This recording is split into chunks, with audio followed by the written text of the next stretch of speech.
Voilà, la toxine dans le strabisme, en fait, on l'injecte évidemment dans le muscle hyperactif responsable de la déviation. Pas de parésie permanente, puisqu'il y a repousse de bourgeons, récupération de la fonction motrice.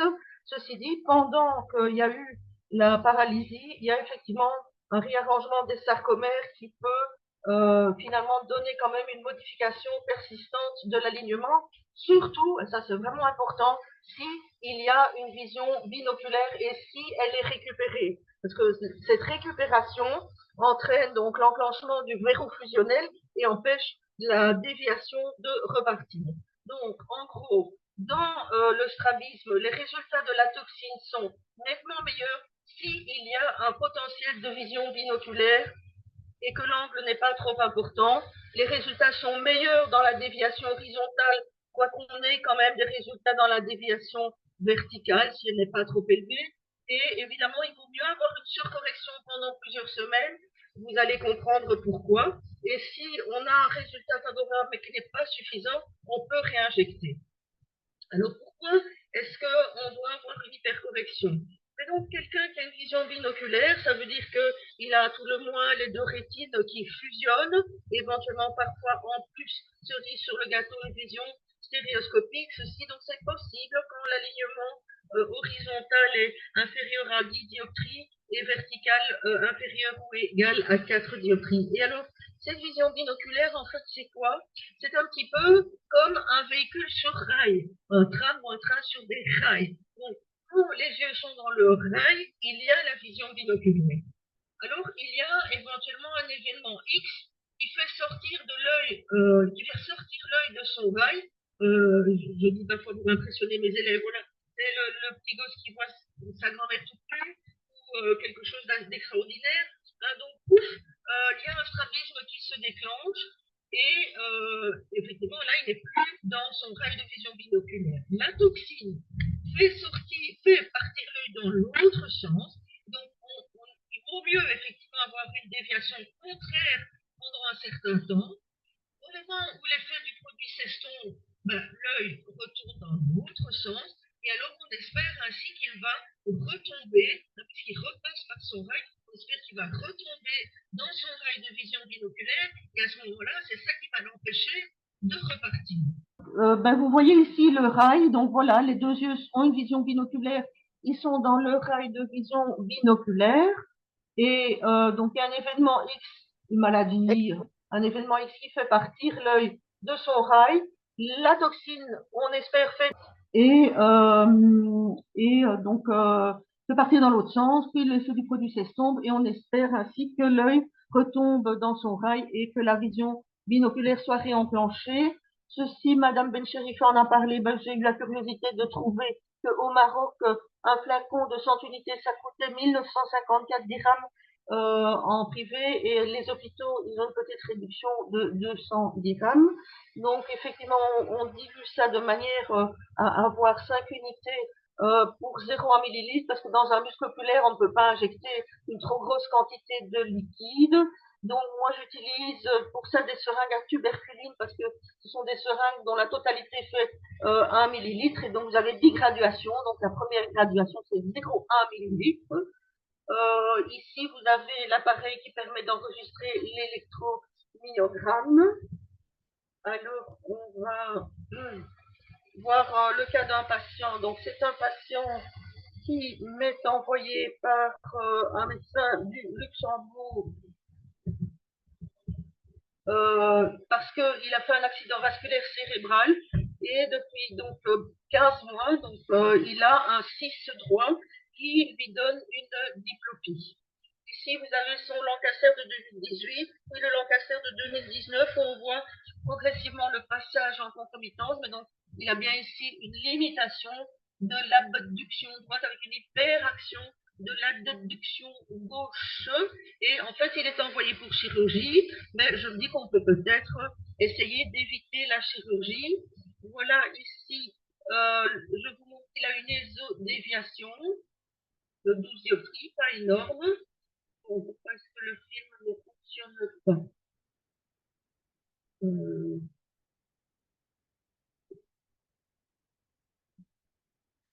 Je pense qu'en fait, oui, je pense que le film, probablement que la connexion n'est pas assez puissante pour que vous puissiez voir qu'il a eu des autres déviations. Donc, ben, il faut, je crois, sur parole. On ne va peut-être pas trop s'attarder là-dessus. De même, ici, j'imagine que ça ne va pas non plus fonctionner. Voilà, donc ici je lui mets des gouttes pour endormir le globe oculaire. Puis j'imprègne un coton-tige d'unicaïne. Donc ici je vais injecter le droit médian. Je laisse mon coton-tige imprégné d'unicaïne contre la sclère nasale. À ce titre, l'alphagan ici peut aussi être utile parce que comme il vasoconstricte, ça va diminuer les risques d'hémorragie. Alors, voilà, on positionne dans des électrodes pour pouvoir enregistrer l'électromyogramme.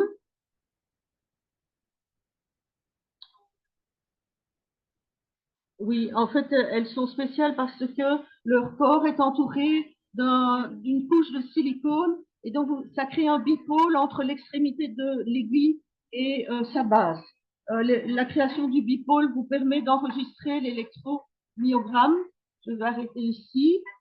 On va. Voilà, donc là, je connecte mes fils. Tout ça pour enregistrer l'électromyogramme. Et on va ici voir l'injection. Bon, alors. Bon, je ne sais pas pourquoi, il image dans la... Ah voilà, il est là. Voilà. Donc comme ça fait du bruit, on met le son au dernier moment. Quand on est dans le muscle, on demande alors au patient de regarder dans le sens du muscle et ça fait... On allume l'électromyogramme. Voilà, vous entendez ce bruit? Voilà, droit devant, ça s'éteint. De nouveau, ça s'allume. Voilà, alors on injecte.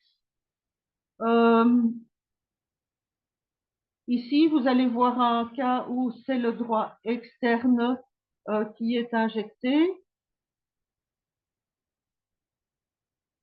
Bon.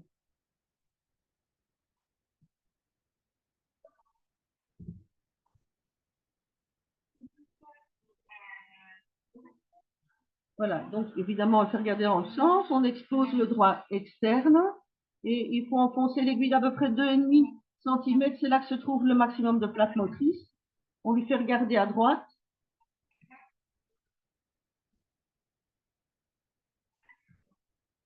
Donc voilà de nouveau le son, c'est à ce moment-là que vous savez que vous êtes dans le bon muscle. Alors voici le patient en question 25 jours après son injection. Donc vous observez, donc vous rappelez, il avait un 6 droit. On a injecté son droit médian droit. Donc théoriquement, on a paralysé l'adduction et vous voyez qu'effectivement l'adduction est un peu paralysée. L'abduction, ben, elle est meilleure. Là, j'ai l'impression qu'il a peut-être une petite exo, mais ce patient, finalement, a été guéri de son cyste grâce à l'injection de toxine. Il n'a pas dû être opéré. Bon, c'est quand même pas mal. Donc, disons que chez l'adulte, les indications, c'est n'importe quel désalignement oculaire d'origine X avec diplopie, parce que ben, la diplopie, normalement, implique une vision binoculaire. Hein, ça peut être une vision binoculaire normale, ça peut aussi être un microstrabisme avec une fusion périphérique. Donc, des microtropies décompensées, un angle post-chirurgical, un trauma, un accident vasculaire, de la fibrose, ça marche pas bien, mais si c'est débutant, on peut essayer les paralysies oculomotrices. Et alors, dans le 6, ça permet de faire la part des choses entre la composante restrictive et parétique. C'est-à-dire, vous avez un 6, un œil qui ne dépasse pas la ligne médiane. Ça peut être parce que le 6 est complet, ça peut aussi être parce que le droit médian est restreint. On fait la part des choses, on injecte dans le droit médian. À ce moment-là, si le patient réussit à dépasser la ligne médiane, c'est que la paralysie n'est pas totale, mais que le défaut de motilité était dû à une restriction. Donc ça permet de choisir la technique chirurgicale quand il faut opérer. Donc ici, quoi ça, c'était un patient qui avait une microtropie décompensée, donc il avait une diplopie. Voici son aspect avant l'injection. Donc vous voyez, il n'a pas vraiment de problème de motilité. Et après son injection, je l'ai remis dans son statut de microtropie avec une motilité qui est raisonnable. Encore une fois, il a le résultat stable après un an. Comme je ne l'ai plus vu, j'imagine qu'il est toujours bien, quoique ça, évidemment, on ne puisse jamais en être sûr à 100%. Alors, dans les paralysies oculomotrices, donc c'est surtout le 6, plus rarement le 3. Dans la paralysie du 6, comme je vous ai dit, comme ça annule la contracture du droit médian, ça permet de faire la différence entre parésie et paralysie. Et ça permet alors, si l'injection ne guérit pas le patient, de savoir si on doit plutôt s'orienter vers une pulpicature ou si on doit faire une intervention de suppléance. Un autre cas de figure, une dame qui avait un cyste parce qu'elle avait une fistule carotido-caverneuse gauche. Donc ici, elle a été embolisée. On voit qu'il y a encore un œil rouge et son cyste, donc elle est en mésodéviation. Vous voyez, c'est la limitation d'abduction. Et ici, après 6 mois après l'injection, avec un résultat stable, elle est droite et elle a une récupération de son abduction. Ici, un autre cas de figure où la toxine a surtout servi de traitement d'attente et aussi de savoir quelle chirurgie fallait faire. Donc, c'est un jeune homme qui voulait un peu la vie par les deux. Voilà. Et donc, il a fait un accident de la route sous influence. Il a un double cyste, il est en chaise roulante avec des plâtres un peu partout. On doit l'opérer et c'est finalement la chirurgie orthopédique qui est quand même la plus urgente dans son cas, puisque dans les paralysies oculomotrices, vous savez qu'il faut quand même attendre au moins 6 mois parce que parfois ça récupère spontanément. Et donc ce pauvre jeune homme en chaise roulante, c'est difficile quand même de le laisser dans cet état-là. Donc il a eu le bénéfice d'une injection dans les deux doigts médians qui a quand même lui a donné comme un aspect un peu plus correct et une activité visuelle plus facile et qui a permis de savoir que au moment de l'opérer, il fallait plutôt faire une suppléance. Voici ici un cas de figure d'un 3 post-traumatique. Principalement, c'était l'horizontalité qui était atteinte et aussi, là, on peut essayer la médecine. Ça peut éventuellement permettre d'éviter la chirurgie. Je précise que 2 ans plus tard, les dons de résultats étaient maintenus. La migraine, elle est venue à son 3. Alors, quand il n'y a pas de potentiel de vision oculaire, on peut éventuellement le faire si la déviation n'est pas trop importante, si c'est un strabisme majeur, la toxine, ça ne va jamais donner des résultats suffisamment satisfaisants.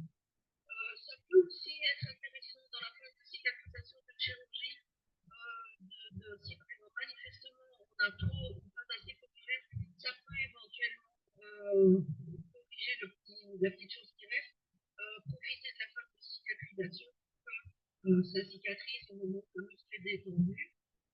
Il faut parfois un traitement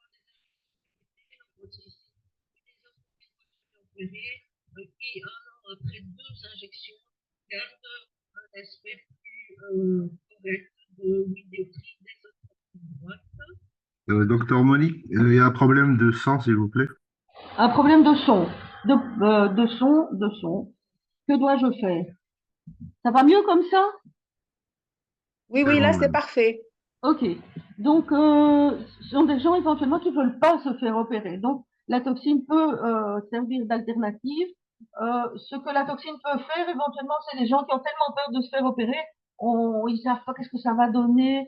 On leur fait une petite piqûre et comme ça, ils ont parfois l'occasion de voir commencer d'avoir les yeux droits. Voilà, ça peut éventuellement les mettre en confiance. Ici, c'est le cas de figure d'un décollement de rétine avec une perte de la fonction de cet œil droit, mais un strabisme divergent, inesthétique. Mais évidemment, ce résultat-là s'obtient avec la toxine, mais nécessite des réinjections.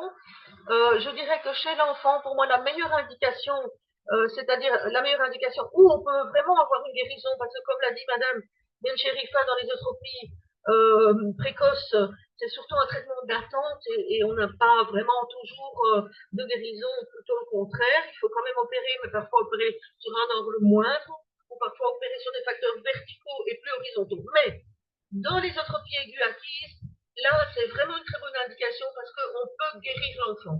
Alors, c'est quoi les atropies aiguës acquises? Ben donc, c'est ces atropies qui surviennent tardivement, en général, passé l'âge de 4 ans. Chez un enfant qui auparavant avait une vision binoculaire, on ne sait pas toujours si c'était une vision binoculaire parfaitement normale ou éventuellement microtropie. Il y a un événement qui se passe, l'enfant file en ésotropie. Et donc, il y a donc les fameux plusieurs cas de figure, l'ésotropies de type Swan, où en général, il y a une perte de la vision binoculaire parce que l'enfant a eu un patch où il a une chute de vision. Il y a l'ésotropies de type Frankeschetti, où il faut quand même s'inquiéter, s'assurer qu'il n'y a pas de tumeur de la base du crâne. Et donc, quand il n'y a pas ça, si vous faites une injection dans les deux droits médians, bon, l'enfant part en divergence, mais vous lui donnez l'opportunité de retomber dans son caille de vision binoculaire, et ce sont des enfants qui, pour 90% des cas, ne doivent pas être opérés. Donc, j'ai un autre cas de figure intéressant. Donc, c'est un petit qui avait été opéré. Donc, ça, je passe, ce sont les injections. Ça, c'est un petit qui n'a pas été opéré, mais il avait un cyste post-traumatique. Hein, donc, vous voyez sa limitation d'abduction droite. Je lui fais une injection dans le bras médian. Le ptosis attendu avec la déviation. Donc, ça leur donne un air patibulaire. Il faut prévenir les parents, comme disait Madame Bencherifin. Mais vous voyez que 6 mois après l'injection, le ptosis a disparu, l'abduction est complète, l'ésotropie a disparu. Merci, Botox. Alors, ça, c'est des cas de figure d'ésotropie infantile. Madame Bencherifa en a montré. Je passe parce qu'on a du retard. Ça, c'est un cas intéressant, je trouve, parce que c'était un petit qui avait été opéré de cataracte unilatérale à l'âge de 6 mois. Bon, il faut évidemment, pour restaurer la vision, cacher son bon œil. On a beau cacher son œil pendant des mois, rien n'y fait. C'est vraiment une bagarre. L'amblyopie ne récupère pas. Une fois, on me dit, bon, il y a peut-être un problème organique au niveau du fond d'œil qui fait que l'amblyopie ne récupère pas.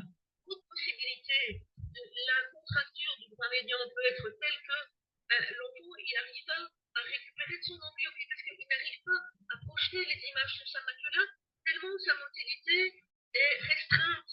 Hein, si vous avez constamment l'œil dans le nez, vous n'arrivez pas à dresser l'œil pour voir les objets. Donc, c'est difficile pour une amblyopie de récupérer. Donc, je fais un examen sous narcose pour m'assurer qu'il n'y a rien au fond d'œil. Je ne trouve rien au fond d'œil. Donc, dans ce cas, je me dis, il faut quand même continuer à cacher. Et alors, je fais une injection dans le doigt interne de cette aile gauche. Mais, du coup, l'œil part vers l'extérieur et l'enfant peut au moins regarder et projeter sur sa macula ces cibles visuelles et très rapidement, l'amblyopie récupère et ce n'est plus une bagarre sans cesse avec la maman. Donc voilà, ça c'est ce que je vous racontais. Donc cet enfant avec une cataracte unilatérale a fini par avoir une acuité de 10 dixièmes à droite et quand même 7 dixièmes à gauche. Là, on est fiers de ce résultat. Les effets secondaires, on en a parlé, le ptosis, il n'est jamais complet le ptosis. Hein, bon, on peut toujours, en mettant la tête en arrière, regarder par la petite fente qu'il est. Une hypertrophie dans l'injection du droit interne, probablement parce que le ptosis se propage au droit inférieur. L'antitropie, oui, ben, enfin, en général, s'ils en ont avant, il supporte d'en avoir après. Le C, parce que ça touche les glandes lacrymales, ça peut développer des hémorragies, donc il faut informer les patients. Vous voyez ici un ptosis assez important. Chez cette dame, en fait, je me suis un peu trompée dans mes doutes. C'est à l'époque du Dysport. Donc, il faut savoir que le Dysport, qui est la toxine anglaise, n'a pas les mêmes, les unités du Dysport ne sont pas les mêmes que les unités du Botox. Et ici, vous voyez un cas de figure où une injection dans un droit gauche a donné une hypertrophie. Donc, ça peut se voir. On parle de perforation oculaire, mais je vous assure qu'il faut vraiment être très maladroit d'être chez les très forts parce que ces aiguilles sont assez fines et la terre, c'est quand même assez solide. Madame Cordonnet, est-ce que vous pouvez Oui. ajuster votre mic, s'il vous plaît? De quoi? Est-ce que vous pouvez ajuster votre micro? Ok, donc ici c'est un jeune homme qui a eu une hémorragie rétrobulbaire. Donc voilà, là on s'en mord les doigts, mais bon voilà, on ne peut pas toujours avoir zéro effet secondaire, mais la plupart de ces problèmes n'ont pas de conséquences sur la vision, donc la toxine à une bonne sécurité pour les utilisateurs éclairés. Alors surtout, n'injectez pas des myasthéniques. Parce que ça m'est arrivé une fois, parce que cette pauvre dame myasthénique avait des myoclimies palpébrales qui l'embêtaient très fort. Ils sont hyper sensibles à la toxine. Elle a eu une crise de myasthénie par la suite et je m'en suis mordu les doigts. Surtout que ça fait partie des contre-indications. Bon, donc chez l'enfant, les indications, c'est surtout le droit interne. La toxine permet d'éviter la chirurgie quand il y a un bon potentiel de vision binoculaire. Donc c'est le cas des eutropies aiguës acquises, éventuellement de la du 6. Mais dans les eutropies précoces, c'est plutôt un traitement d'attente.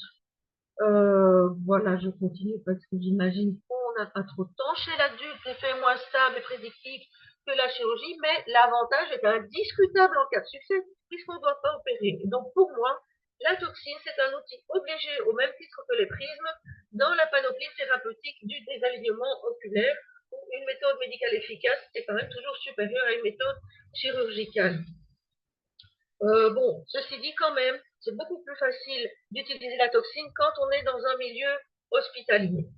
Donc, résultat meilleur, je me répète, si potentiel de vision binoculaire, si angle pas trop important, si déviation horizontale, essayez d'obtenir une surcorrection pendant plusieurs semaines après l'injection. En cas de chirurgie de strabisme, vous avez un résultat qui n'est pas trop bon, vous pouvez essayer une petite injection.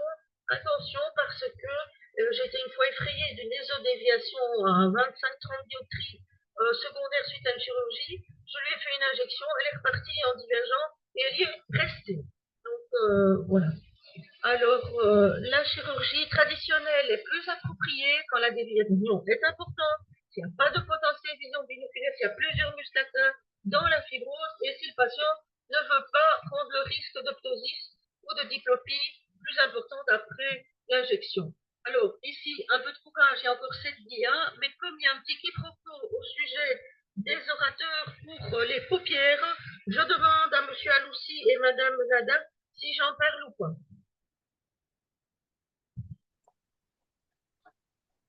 Allô? Oui, professeur Coordonné, vous pouvez en parler, mais on est limité par le temps. On peut en parler en une dizaine de minutes si vous voulez. Oui, certainement, cette dia, ce sera le cas. Donc, les paupières. Donc, comme ophtalmologue, vous serez amené également à avoir des gens qui viennent parce que ils ont les paupières qui se ferment de manière involontaire. Et ça, quand ça se passe au niveau des deux yeux, c'est ce qu'on appelle un blépharospasme essentiel. Quand ça se passe rien que d'un côté, c'est un hémispasme facial. C'est important de faire la différence parce que ce sont deux pathologies qui sont quand même très distinctes. Le blépharospasme essentiel, c'est une dystonie. Une dystonie, c'est un trouble neurologique qui donne donc une anomalie au niveau du tonus des muscles avec des contractions involontaires. Donc, vous voyez des gens, admettons, il veut traverser la rue, celui-là, il a ses yeux qui se ferment, il n'arrive pas à les ouvrir. Et vous essayez avec vos doigts. Si vous avez des gens qui ont des blépharospasmes, vous les mettez à la lampe à pointe, vous essayez de prendre leur tension oculaire avec le coude. Impossible d'ouvrir leurs yeux tellement ça serre, et c'est pas de leur faute. Vous ne pouvez pas crier dessus, ils ne le font pas exprès. Donc, dans ces cas-là, la toxine donne des bons résultats. On injecte à 4 endroits au niveau des paupières, 4 ou 6 endroits, pour éviter le milieu de la paupière, parce que là, comme vous avez le releveur, vous pouvez plus facilement induire des ptosis. Le résultat n'est que transitoire. Il faut prévenir le patient que d'ici 2 à 3 mois, il va revenir. Curieusement, le résultat du Botox est plus prolongé chez les hémispasmes faciaux que dans les blépharospasmes essentiels. Les hémispasmes faciaux peuvent parfois être soulagés 6 mois, parfois 9 mois. Donc, c'est une différence entre ces deux pathologies. Effet secondaire, céphalée, diplopie extrêmement rare, ptose, ça peut arriver. Donc, cette pathologie, souvent les gens les traitent de fous. Donc, sachez reconnaître un blépharospasme essentiel. Souvent, ça s'accompagne de photosensibilité. La prévalence, 5 pour 100 000 personnes, donc c'est pas si rare. C'est une pathologie de l'adulte âgé, donc plutôt 50-60 ans. Si ça se propage même jusqu'au cou, ça devient ce qu'on appelle un syndrome de neige. Et à part vos injections de toxines, vous pouvez également soulager ces gens. Donc ici, vous voyez, avant injection, après injection, en rouge les points d'injection. Il n'y a pas que la toxine, il y a le rivotril, les ressorts antiptosis, ça peut les aider vraiment beaucoup. Donc, je vous montre, c'est un petit truc qu'on visse ici dans la partie supérieure de la monture des lunettes et qui permet de minimiser le blépharospasme essentiel. Et pour la photosensibilité, là, ce sont les lunettes roses avec des volets protecteurs, donc c'est des verres filtrants FML41. Le rose, c'est surtout ce qui marche le mieux dans la photophobie. Ça filtre certaines longueurs d'onde du bleu et du vert. Et alors les casquettes. Donc ici, sur ces lunettes, vous avez un petit toit. Et vous avez aussi une petite paroi latérale. Donc ces gens sont heureux si vous leur suggérez tout ça, parce que vraiment, ça change leur vie. L'hémispasme facial, ça c'est une pathologie différente. Donc, l'étiologie la plus fréquente, donc parfois ça survient sur une paralysie faciale ancienne, ou éventuellement pathologie tumorale. Mais la cause la plus fréquente, c'est la cause de compression neurovasculaire. Alors, pour vous montrer ici, ça c'est une carotte, donc c'est un tronc cérébral qu'on va couper de manière transversale, et c'est pour vous montrer que autour du tronc cérébral, c'est pas le désert, là. Hein. Donc, vous voyez ici, c'est la citerne périmésencéphalique, c'est de liquide. Mais vous voyez là-dedans, c'est comme un paquet de vers de terre. Donc, il y a des veines, il y a des artères, il y a des nerfs. Et donc, c'est pas étonnant que de temps en temps, il y a une artère qui croise un nerf et qui, avec l'âge, ça parfois devient dur. Et alors, chaque fois qu'il y a un battement cardiaque, elle va taper sur le nerf qui, à l'émergence du tronc cérébral en général, a une myéline fragile. Et donc, ça va provoquer des contractions. Le patient peut avoir son hémicrase qui se contracte et c'est en dehors de sa volonté. Voilà, encore une fois, ça, c'est vraiment quelque chose qui a transformé la vie de ces gens-là parce qu'avant, on leur faisait l'intervention du dialecte, on allait mettre un petit chaînon entre l'artère et le crâne avec toutes les difficultés que ça a. Donc, vraiment, c'est moteur, ça va être simple. On veut toujours éviter d'injecter le milieu si possible. Docteur Monique, désolé de vous interrompre. Oui, Le oui, sang, toi. oui, qu'est-ce qui se passe? Il y a un problème de sang. Est-ce que ça va mieux? Oui, oui, maintenant ça va, oui. Bon, ben c'est la dernière consultation. Donc, une Très fois bien. que vous décidez de faire des consultations de Botox, il faut savoir que vous allez avoir progressivement plein de patients. Il faut savoir aussi qu'en général, il y aura une très forte prédominance des hémispasmes faciaux et des blépharospasmes par rapport au réel cas de strabisme où c'est indiqué. Donc, voilà, moi j'avais une consultation de Botox une fois par mois. Ça m'évitait donc d'ouvrir un flacon pour une seule personne. Et nette prédominance, comme je vous ai dit, de blépharospasme. Et alors, ce que je faisais aussi, donc, c'est la pharmacie préparait la veille les petites seringues. Donc, j'avais plein de petites seringues où il y avait 5 unités par seringue. Elles étaient au congélateur. Et si je ne les utilisais pas, parce que le patient n'était pas venu, par exemple, vous pouvez garder encore au moins 15 jours les petites seringues dans le congélateur sans qu'il y ait de perte d'effet. Je vous remercie, c'est la fin.